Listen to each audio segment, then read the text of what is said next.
आज 15 अगस्त है। आज की सुबह में कुछ अलग ही रौनक नजर आती है। और इस रौनक में चार चांद लगा देती है बच्चों की खुशी, जो पिछले कई दिनों से इस दिन की तैयारी में लगे हैं। किसी ने झंडे बनाए हैं तो उससे फहराने के लिए बेसब्र है, किसी ने राष्ट्रीय गीत तैयार किया है तो किसी ने नाटक में हिस्सा लिया है। आज सबको अपने अपने हुनर दिखाने का अवसर मिला है। कोई किसी से पीछे नहीं रहना चाहता। और हाँ, आखिरी में जो लड्डू बटेंगे उसे कौन नहीं लेना चाहता। सबको उसका स्वाद इतना पसंद है कि पूछो मत। सुबह स्कूल में झंडारोहण के बाद सारे कार्यक्रम शुरू हुए। किसी ने राष्ट्रीय गीत पढ़े, किसी ने नाटक खेले, किसी ने तकरीर की। वहां मौजूद मेहमानों और दर्शकों ने बच्चों को इनाम भी दिए। सब खुश हैं। अब आखिर में बारी है प्रिंसिपल मैम की। उन्होंने आज के दिन के लिए बहुत सोच समझकर भाषण तैयार किया है। जैसे ही वे मंच पर आईं, सब ने तालियों से उनका स्वागत किया। उन्होंने अभिवादन स्वीकारते हुए अपना भाषण शुरू किया। प्यारे बच्चों, आज हमारी आजादी का दिन है। आज हम सब मिलकर एक हैं, और हमें एक होना भी चाहिए, क्योंकि इसी में हमारी भलाई है। मैं आपको एक कहानी सुनाती हूँ। चमनपुर नामक एक गांव था। वहां सब लोग मिलकर खुशी खुशी रहते, एक दूसरे की मदद करते, और किसी को कोई नुकसान नहीं पहुंचाते थे। धीरे धीरे गांव तरक्की की राह पर चलता रहा और सभी लोग अमीर होते चले गए। उनकी अमीरी और धन दौलत को देखकर हर्ष नाम का चोर उन्हें हमेशा लूटने की जुगत में लगा रहता था। लेकिन बिना किसी गांव वाले की मदद के वह यह काम नहीं कर सकता था, क्योंकि उसे कौन सा घर कब खाली है, चोरी करने के लिए इसकी खबर चाहिए थी। गांव में एकता इतनी मजबूत थी कि उसे कोई ना मिल सका।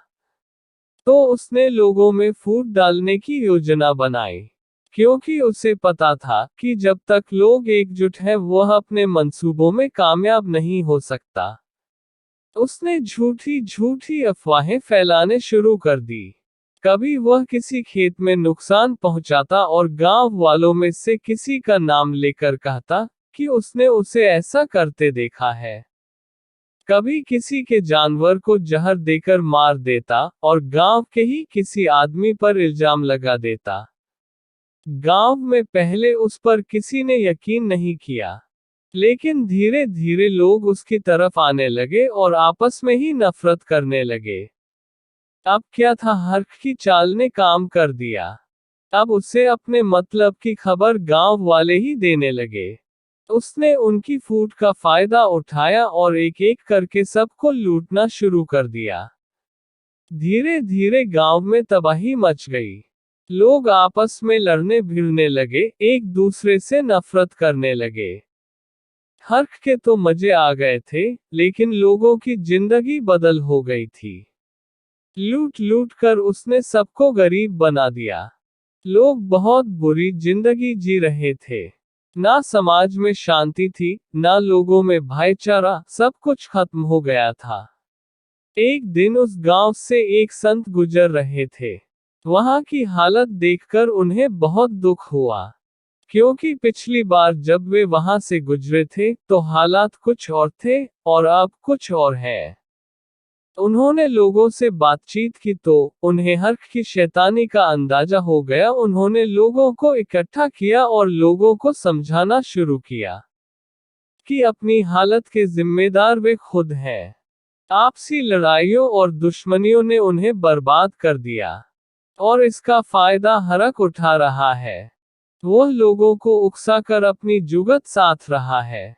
लोगों को अपने किए पर पछतावा हो रहा था। संत की बातें सुनकर सबकी आंखों में आंसू थे।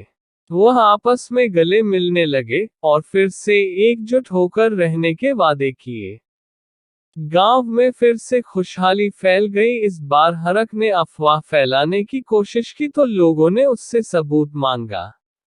जो वह ना दे सका तो लोगों ने पीट पीट कर उसे गांव से बाहर कर दिया।